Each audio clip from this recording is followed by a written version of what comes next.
tankers, and welcome to the channel. I'm your host, Adronals Blitz, and in today's video, I'll be playing in the Tier 7 Italian auto-reloading tech tree tank destroyer, the Semovente Contraccaro 56. Now, while this vehicle is an auto-reloader, I would not suggest to use the auto-reloading gun. In fact, the single shot is way better. We can see that the single shot consists of 2,162 DPM, and the auto-reloader has 1,146 DPM. That is 1,000 less damage per minute. So sure, your accuracy better, sure, your aiming time's better, and even you have better penetration, but who cares when you have less alpha per shot, when you have a worse reload on your single shot than this vehicle has in basically a normal reload. So, yeah, I would definitely say to run the single shot on this vehicle. Now, armor-wise, which is what these tanks are known for, it's kind of busted. I gotta be real. What you're looking at is pretty red, especially when you realize that this is a Kron aiming at the tank. You know, a tier 10 aiming at a tier 7. How about we just pull out, you know, your average tier 7 heavy? How about a Tiger 1? This is what a Tiger sees frontally of the vehicle. Yeah. And by the way, load premium and you aim at that turret. Literally, the turret is impervious. Just to show you how strong that turret is, let's get out like an ISU 152 and fire premium at it. That is the turret. I mean, what? The turret on this thing is insane. So, yeah, basically the tier 7 is incredibly well armored. Now, you do have to be careful because the lower plate is quite weak. I mean, it's not weak. It's 170-ish millimeters thick.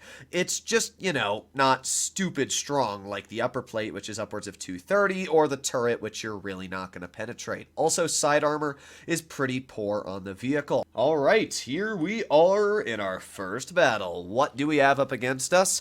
Couple tier 6s, a T29, and a Tiger 1. And then they also got a T25AT and a Bulldog. I do have to say the T25AT is a pretty strong vehicle, so I'm going to be cautious about that one. But the rest doesn't really scare me all too much. You know something I just realized which makes absolutely no sense? Why does this vehicle not have a fully traversable turret? I mean, there's no lip on the back to really stop the turret from fully turning. That doesn't make sense, does it? Either way, let's make our way into the front line. You can see that, unlike the Tier 10, this vehicle is fairly mobile. It's not the fastest, but it's got a much better power to weight than the Tier 10, which definitely makes it feel a lot more mobile. It does go about the same speed, though. I think it's 35, 36 kilometers per hour as a top speed. Let's keep making our way aggressive towards the front. We got the T29 in the side, and you can see the very, very poor aiming time, but hit the shot, and because this is a turreted tank destroyer, it's also really nice in the fact that you can just, you know, peek a corner like this, get an easy shell into the KV2 and back up. Also the fact that it is such a front-mounted vehicle, it means that it's very hard for people to hit your weak spots when you poke, although you do have to keep in mind that it does have a very large lower plate, so you got to be a little careful when exposing that. We got the Tiger, yes, the Tiger in front of us. There you go, easy shell. Let's back up, and you can see just how easy it is to back up with this tank because of that really front-mounted turret. Let's see. So Tiger, he's no longer really a threat. So let's start making our way over towards Seaside. Now, what I will say about the armor is that it's specifically good hull down. However, this map is a townside map where we pushed our tank, which means we have no real spots to use gun depression. So maybe once we start to make our way over towards the hilly terrain, we should be able to get, you know, a lot of bounces, but I guess we'll find out. One thing I will say is that look at the on-movement dispersion. It is quite awful. We actually got the Vandal over here. Hello, aiming, and boom, there you go. Nice shot. I actually forgot I can put adrenaline on this vehicle because obviously we're not running the auto-reloading gun. Let's start pushing up. I'm not too worried about that guy shooting me, so yeah, let's see what we can do here. The Eraser is just pushing full speed in. He gets a kill, but he gets finished off at the same time. Let's see. I'm gonna go for the Bulldog. I feel like that's pretty easy damage. Hello? Boop. Okay, well, we're not going to talk about that, but you know what? I get a nice 106 RAM. Now, you can see the awful traverse of this tank. In fact, this Bulldog tried to get to our side, but we're too big brain for him. Haha, that's what I thought, you poob. Oh, who's the poob now? Oh, you think you can get around me? That's not going to happen.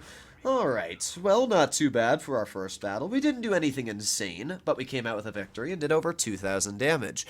You can definitely see where the traverse of this tank is absolutely terrible. I mean, driving this thing on any sort of hilly terrain or anything that's really not road, and you're going to struggle on that traverse. Now, if we make our way over to the gun, I can actually put on adrenaline, which I completely forgot about because this tank obviously had the auto reloader on it originally equipped. I just took it off because I realized how much better the single shotgun is.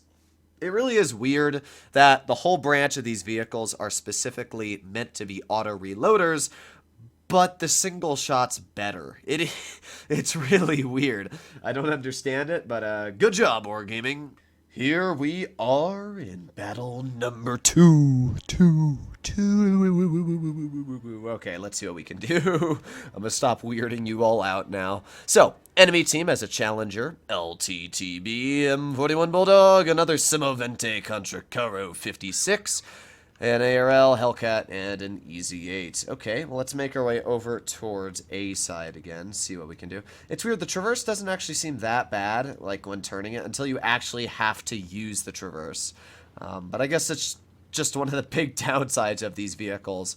If you want my opinion on the line, I think really what Wargaming should do for the auto-reloading guns is just get rid of the reserve shell mechanic, and it would be really solid. That's really the only problem with the vehicle, is the fact that you have to sit there and wait for 20 seconds for that one shell, and you don't want to use it because it kills your DPM. So that's what I think about the vehicle. I think Wargaming really should focus on not pursuing the reserve mechanic. I think that it destroys the fun of the tank. Like, at least for the Contra Caro 45 ton, the Combat Cimento, it's really good in the fact that it doesn't really matter if you have that third shell because you have 3 other shells that are really solid. However, for the Minotauro, you don't really have a solid DPM even as a single shot. So I just think that either Wargaming should buff the single shot DPM on the Minotauro, or better yet, just, as I said, make it so the reserve shell's a much faster reload, and it's actually a shell that you wouldn't feel too bad dumping. Now, unfortunately, our VK-30 basically just committed suicide, but not much I can do about that. We got the ARL. Oof. I mean, the guy literally can't pen me. If he does, I'll be impressed. Yeah. This thing is literally just a big ol' red tomato for a lot of people to aim at. Got the Hellcat off to the side.